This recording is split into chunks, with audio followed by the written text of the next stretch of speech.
nous allons découvrir l'outil balance des couleurs. Je vais ouvrir l'image balance.psd, notre image d'exemple. C'est l'image d'exemple que l'on utilise aussi pour teinte saturation. Elle est particulièrement adaptée parce que comme on a ici beaucoup de couleurs au sein d'un même symbole graphique, on peut voir les modifications s'opérer sur l'image de façon très localisée, donc ça devient très clair pour voir ce que fait l'outil vraiment sur une image. Si on avait pris une photo, on aurait peut-être un peu plus de mal à distinguer ce qui va se passer. Alors je suis allé dans Image Réglages et j'ai ici en dessous de courbe balance des couleurs. Alors le raccourci c'est CTRL B et c'est pomme B sur le Mac. Donc voilà, la fenêtre elle est très simple. La première chose à décider c'est sur quelle gamme de tons vous voulez travailler, si vous voulez travailler sur les tons foncés, sur les tons moyens ou sur les tons clairs, et si vous voulez conserver ou pas la luminosité. Donc si vous cochez cette case, vous allez préserver la luminance et donc vous ne modifierez pas la luminosité quels que soient les réglages que vous allez opérer juste au-dessus. Alors justement, vous avez 3 glissières qui vous permettent, une fois que vous avez sélectionné la gamme de tons sur laquelle vous voulez travailler, eh bien de faire varier l'ambiance des couleurs, l'ambiance chromatique. Je peux aller par exemple sur magenta et tirer vers le vert, et vous allez voir ici mon vert devenir encore plus vert. Voilà, je perds des valeurs d'ailleurs, je perds un petit peu de détails. Je peux ensuite tirer vers le jaune, et dans ce cas là c'est ici que ça va se passer, mais aussi sur l'ensemble de l'image parce que j'ai du jaune sur mes feuilles puisque j'ai un rouge, donc pour produire du rouge il faut aussi un petit peu de jaune, et donc forcément en poussant le jaune je vais aussi éclairer les feuilles qui sont en dessous.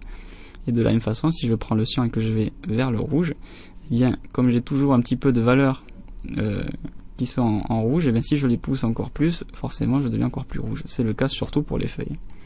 Donc si je prends ici au contraire vers la gauche, c'est l'ensemble qui devient un peu plus bleu, qui tire un peu plus vers le cyan, puisque j'ai du cyan ici sur ma plume verte, enfin ma plume on va dire turquoise, vert clair. Et si je pousse vers le cyan, eh bien j'en aurai encore plus, jusqu'à un point peut-être un peu trop exagéré où j'écrase des valeurs. Donc vous pouvez avec ces 3 glissières faire varier l'ambiance chromatique, votre balance des couleurs. Vous voyez les niveaux s'afficher ici en haut. Donc vous pouvez agir uniquement sur ces 3 glissières, en mode RVB ou en mode CMJN. Attention, si vous travaillez en mode lab, vous aurez que 2 glissières, c'est-à-dire pour les couches A et B, puisque le lab sépare les couleurs de la luminance. Donc vous aurez le vert et le rouge sur une première couche, et vous aurez le jaune et le bleu sur une seconde couche. Donc une dernière précision à propos de la balance des couleurs, vous ne pouvez pas appeler la balance des couleurs si vous travaillez sur une couche en particulier. Par exemple, je ne peux pas appeler balance des couleurs en n'ayant que la couche rouge sélectionnée. Je suis obligé de travailler sur le composite de mon image, c'est-à-dire sur la fusion de toutes les couches. Donc là en RVB, je travaille sur le RVB en entier, non pas que sur le rouge, que sur le vert ou que sur le bleu, sinon l'outil ne sera pas disponible. Et vous avez enfin, évidemment comme dans la plupart des fenêtres que l'on trouve dans Image Réglage, et bien la case aperçu qui me permet de voir ou pas ce qui se passe sur mon image. Si je coche aperçu, voilà, je vais voir les différences, mais sinon je vois avant-après. Donc c'est intéressant pour voir avant et après, ou sinon laisser les modifications se faire en temps réel.